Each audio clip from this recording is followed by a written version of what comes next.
Пятая серия – одна из самых успешных моделей BMW. Это также синоним спортивного и одновременно элегантного седана с потрясающей динамикой вождения, великолепным комфортом и высокой безопасностью.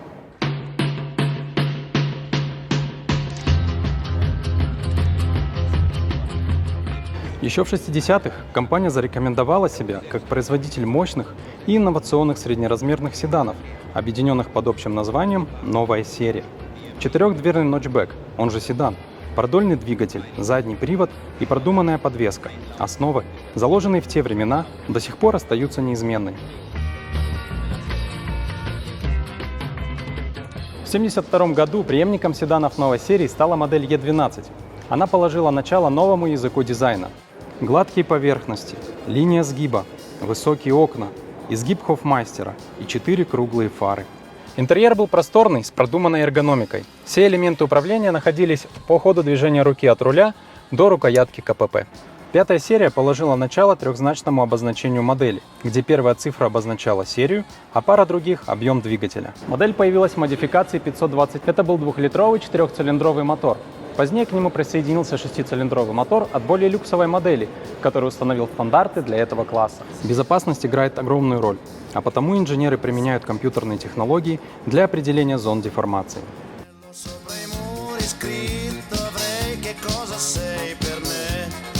В 1981 году выходит второе поколение в кузове E28. Ее дизайн стал эволюцией E12. Больше всего изменений получил интерьер.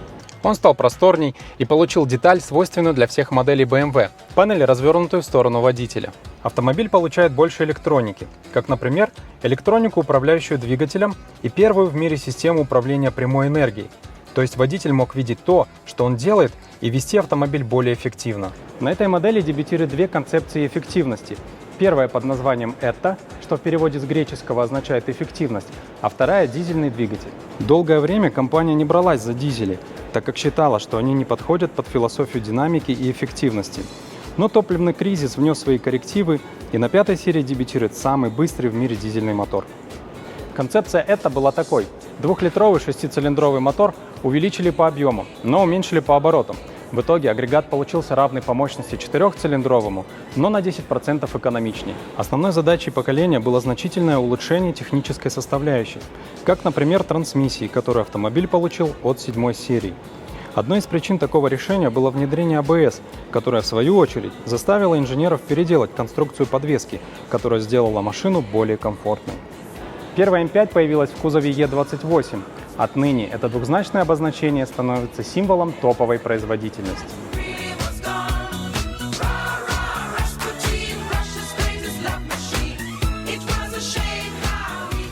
В конце 80-х выходит третье поколение в кузове Е34. Компания тратит огромные средства на разработку этой модели.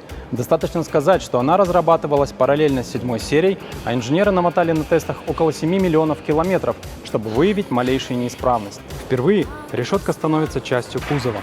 У автомобиля новый клиновидный дизайн, который был разработан с учетом аэродинамики. Инновацией стали эллипсоидные фары, которые меньше рассеивали свет. В этом же поколении к кузову седан добавляется кузов Touring. Подобно экстерьеру, интерьер существенно изменился.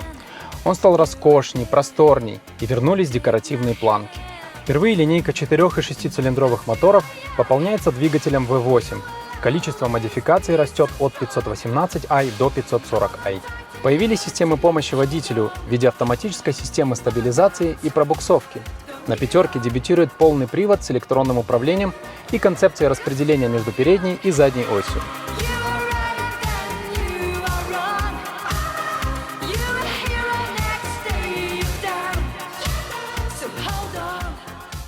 Четвертое поколение вышло в 1995 году.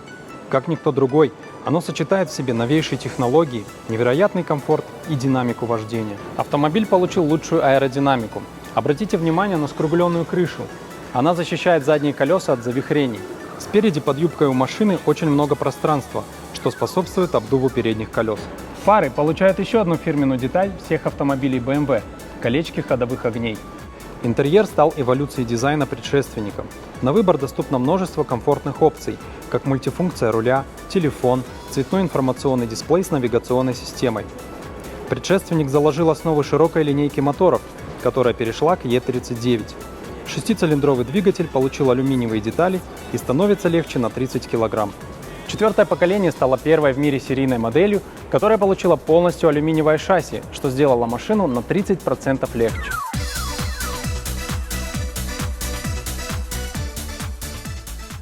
Спустя 30 лет в 2003 году выходит пятое поколение в кузове E60. Это поколение можно назвать инновационным. Прогрессивный дизайн был намеренным шагом.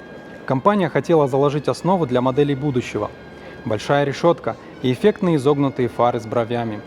Фары стали адаптивными, что улучшило их производительность на 90%. Сбоку автомобиль выглядит мощно и элегантно, а заднюю часть характеризует крышка багажника и переходящие в нее фонари. Интерьер тоже стал инновационным. Отныне панель не развернута в сторону водителя. Все это сделано в угоду переднему пассажиру, чтобы он тоже мог пользоваться системой iDrive, которую машина получила от 7 серии. Еще одна новинка интерьера – это проекционный дисплей. Водителю теперь не нужно отвлекаться от дороги. За все время существования пятая серия накопила более 25 вариантов моторов. Самым популярным из них был дизель версии 530D. Фирменная философия эффективной динамики появляется на пятом поколении. Автомобиль становится заметно экономичней, и водителю не приходится менять свой стиль вождения. Благодаря использованию алюминиевых компонентов спереди, машина получила идеальную развесовку 50 на 50. На пятом поколении дебютировали инновационные системы помощи водителю. Среди них активное рулевое управление для лучшей маневренности на низких скоростях и большей устойчивости на высоких.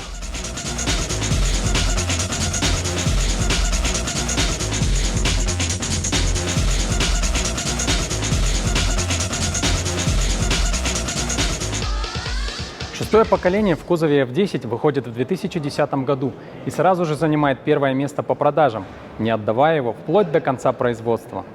Автомобиль получил фары впервые с технологией LED, вертикально стоящую решетку, купеобразную линию крыши, L-образный кластер задних фонарей и расширенные арки.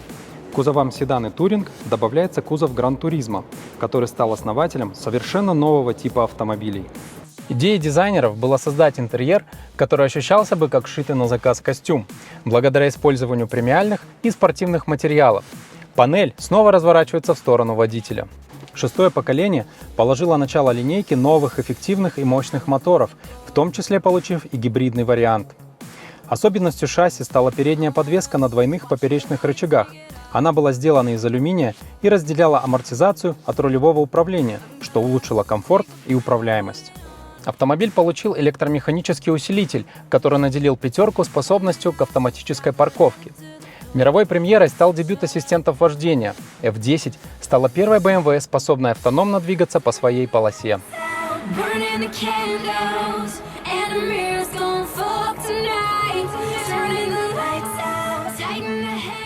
В 2017 году выходит седьмое поколение в кузове G30. Автомобиль можно описать тремя характеристиками: лучшая динамика вождения, роскошный интерьер, умные ассистенты вождения. Автомобиль получил новый стиль, в котором фары соединились с решеткой. Для лучшей аэродинамики решетка имеет активные стойки. Сбоку впервые линия сгиба разделилась на две части. Ответвление повторяет изгиб Хофмастера. Сзади акцент на ширине и спортивности.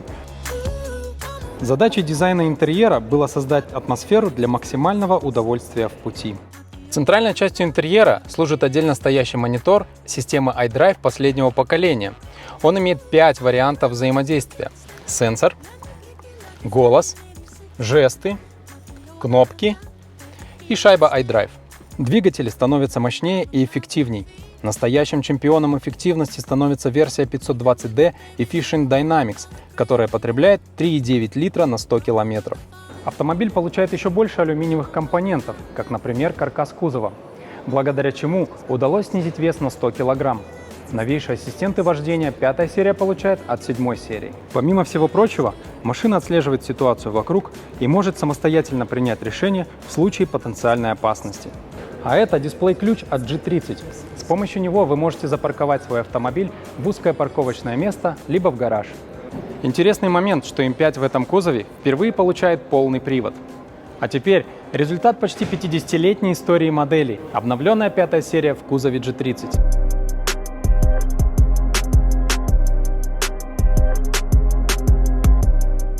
Первое, на что обращаешь внимание – фары.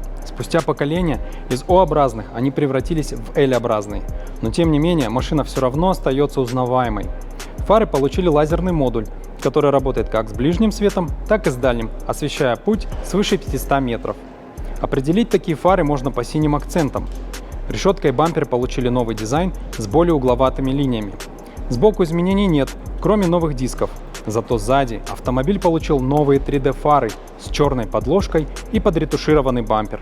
Современная система BMW Live Cockpit Professional получила 12-дюймовый центральный монитор, разумеется, с умным голосовым ассистентом. Привет, BMW! Привет! Расширились возможности подключения. Теперь телефон можно интегрировать в автомобиль. Улучшился функционал ассистентов вождения. Пятерка теперь может самостоятельно выехать задним ходом по траектории последних 50 метров дистанции.